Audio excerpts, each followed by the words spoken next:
Good evening. তো তোমাদেরকে আজকে বলেইছিলাম আমাদের পিকনিক আছে। সন্ধ্যেবেলা পকুকে পড়িয়ে বেরিয়ে গেলাম পিকনিক স্পটে, মানে জেঠিমাদের বাড়িতে। আর আমার যেতে প্রচণ্ডই লেট হয়ে গেছিলো, পকুকে পড়িয়ে গেছিলাম কারণ ওর সোমবার থেকে তো ফাইনাল এক্সাম। আর যাওয়ার আগে কিনলাম রাজার জন্য একটা চকলেট। আরে আজকে তো চকলেট দিই, তার জন্যই। জেঠিমাদের বাড়িতে এসে পরে দেখি সবাই মিলে মুড়ি মাখা খাচ্ছে, তো আমিও জয়েন করলাম মুড়ি মাখা খাওয়াতে। সাথে ছিল চপ, আর এখানে চপটা না বেশ দুর্দান্ত খেতে। যাই হোক, কিছুক্ষণ গল্প গুজব করার পরে আমি রুটি বেলতে শুরু করলাম রাতের খাবারের জন্য। আর আজকের পিকনিকটা কেন স্পেশাল বলেছিলাম, আজকে প্রথমবার খাচ্ছি আমি হাঁসের মাংস।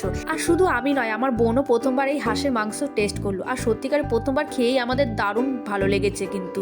আর আমার যাও রান্না করেছিল কিন্তু খুব সুন্দর। বাট আমার রুটির শেপগুলো কিন্তু নানান রকম হয়েছিল। কোনোটা Valentine's day special love shape হয়েছিল, কিন্তু আমার ঘরে কিন্তু রুটিগুলো গোল গোল হয়। আসলে কথাতে আছে না, যার যেখানে অভ্যাস বেলনা চাকিতে, আমার কিছুতেই ভালোভাবে বেলাই হচ্ছিল না রুটিগুলো।